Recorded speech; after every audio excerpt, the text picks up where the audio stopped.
এবার আসুন সেভ এবং সেভ অ্যাজ কী কাজ করে থাকে। মনে করুন আমরা পরীক্ষামূলকভাবে আমাদের এখান থেকে একটি ইমেজকে ডুপ্লিকেট করি। ধরেন আপনি এখান থেকে মেগান ফক্সের যে ছবিটি আপনি কন্ট্রোল চেপে ড্র্যাগ করুন, আরেকটি কপি করুন, এবং এখানে কিন্তু দুটি রয়েছে, একটি নর্মাল এবং আরেকটি কপি। আমরা কপিটিকে ওপেন করি। কপিটিকে ওপেন করার পর এখানে জাস্ট একটি মডিফাই করে নিই সেম লেয়ারে। যেমন কেমন মডিফাই করতে পারি, এখানে আমরা ফিল্টারে যাই, লিকুইফাই অপশন, এবং এখান থেকে একটু চেঞ্জ করি, ওকে প্রেস করি। এবং যেহেতু নন ডিস্ট্রাকটিভ নয়, এটি ডিস্ট্রাকটিভ, এটি আমাদের এই লেয়ারকে ইফেক্ট করেছে, কিন্তু কোনো নতুন লেয়ারও নেই বা নতুন অবজেক্টও নেই, ডিফল্ট অবস্থায়, খেয়াল করুন। এবং সেম আপনি এই ইমেজটিকে ওপেন করেন, এটি আলাদা, এবং এখানে আপনি একটি টেক্সট যখন টাইপ করবেন, নর্মাল টেক্সট,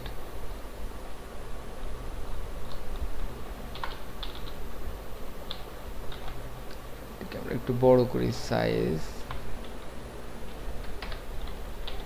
কালারটিকে একটু পরিবর্তন করে নিই,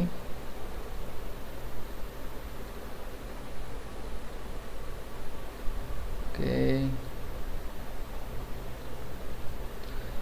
তো এবার এটিকে আপনি কন্ট্রোল এস চেপে আপনি দেখতে পাচ্ছেন সেভ অপশন আসছে, কিন্তু এখানে কন্ট্রোল এস চাপলে এখানে সেভ অ্যাজ আসছে।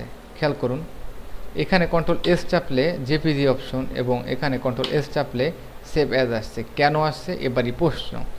আপনি যখন সেভ করবেন বা এখান থেকে ফাইলে যে সেভ কমান্ড দেবেন, যদি কোনো নতুন লেয়ার তৈরি না করেন, সেম লেয়ারের উপর কোনো ইফেক্ট দেন এবং এটি যদি আপনার ব্যাকগ্রাউন্ড লেয়ার হয়, তাহলে আপনি সেভ করতে পারবেন।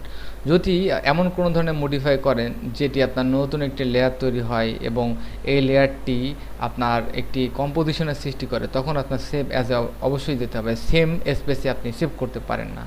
তো সেক্ষেত্রে আপনি একটি কাজ করতে পারেন যে আপনি এখান থেকে বিশেষ করে লেয়ারে গিয়ে আপনি এটিকে মার্জ করে দিতে পারেন, অথবা ফিট ইমেজ করতে পারেন। ফ্ল্যাটিন ইমেজ করলে কী হবে যে আপনার এটিকে ফ্ল্যাট হয়ে যাবে। জাস্ট ফ্ল্যাটিন ইমেজ কমান্ড দেওয়ার সাথে সাথে একটি লেয়ার এবং ব্যাকগ্রাউন্ডে কম্পোজিশন হয়ে যাবে। সো আমরা আনডু করি, এখানে আমরা জাস্ট এটিকে সেভ করি টেস্ট করার জন্য, কন্ট্রোল এস ফর সেভ অথবা সেভ, এবং এটি যখন কন্ট্রোল এস চাপবেন সেভ অ্যাজ আসবে। পিএসডিতে সেভ করার জন্য বলবে, আগেরটি জেপিজি, এতটুকুই পার্থক্য। তো আমরা এটিকে নো দিলাম এবং পরবর্তীতে আমরা এখানে দেখতে পাচ্ছি আমাদের যে ইমেজটি আমরা সেভ করেছিলাম মেগান ফক্স, এটি চিরদিনের জন্য এটি পরিবর্তন হয়ে যাবে। আপনি ইচ্ছা করলে এটি আর ফিরে পাবেন না।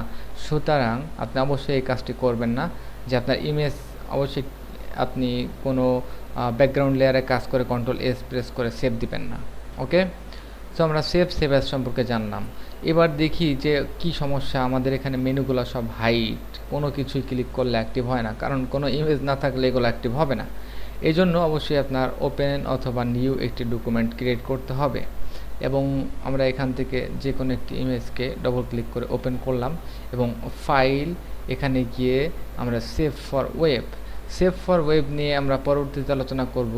এখানে আমরা দেখতে পাচ্ছি জেনারেট ইমেজ অ্যাসেট, দরকার নেই, এটি আমরা অ্যাভয়েড করলাম। এবং আমাদের এখানে সব অপশনগুলো আছে এক্সাক্ট বুঝতে হবে। এরকম করে অ্যাডোব ফটোশপ শেখার কোনো প্রয়োজন নেই, কারণ অ্যাডোব ফটোশপ জানতে হলে বেসিক জিনিস নিয়ে আমাদের আগে আলোচনা করতে হবে। ইম্পর্টেন্ট হচ্ছে import new video frame to layer, যদি ভিডিও ফ্রেম আপনার লেয়ারে অ্যাড করতে হয়। এক্সপোর্ট আপনি প্যাথ টু ইলাস্ট্রেটর, আপনি ইলাস্ট্রেটরের প্যাথ তৈরি করার ক্ষেত্রে ব্যবহার করতে পারেন। যদিও আমরা ব্যবহার করে থাকি অনেক সময় ফন্টের কাজ করার জন্য, অনেক ফন্ট আমরা প্যাথ তৈরি করে থাকি। যেমন আমরা এখানে এ টাইপ করলাম, খেয়াল করুন আমরা এ টাইপ করলাম এবং আমি এটিকে কন্ট্রোল প্রেস করে মার্ক করলাম এবং একটি প্যাথ তৈরি করলাম। পরবর্তীতে আমি এটিকে ডিলিট করে দিলাম, এমনকি ইমেজটিকেও ডিলিট করে দিলাম।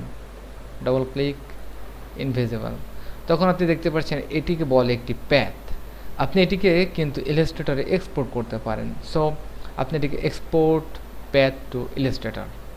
তো শুধুমাত্র প্যাথটি working path, okay, AI file, okay, save. এবং আমি যখন ইলাস্ট্রেটর অ্যাপ্লিকেশনটি ওপেন করব,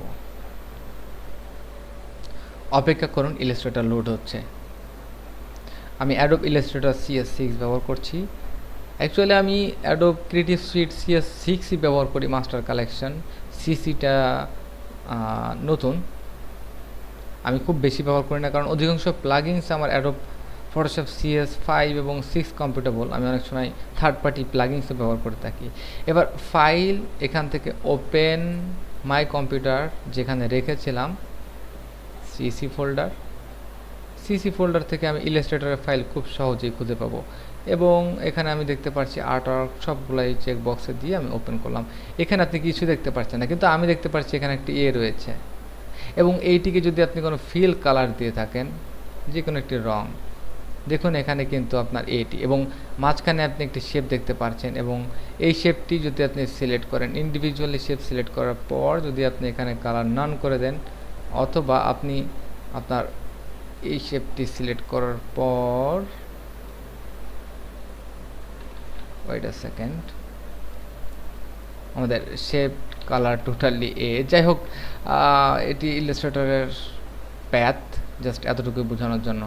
আপনি যদি নতুন একটি ডকুমেন্ট তৈরি করেন এবং এই ডকুমেন্টটার কোনো প্যাথ নেই, এবং আপনি এক্সপোর্টে যান, path Illustrator document, I don't know, আপনি এখানে জাস্ট টেস্ট এবং সেভ করলেন।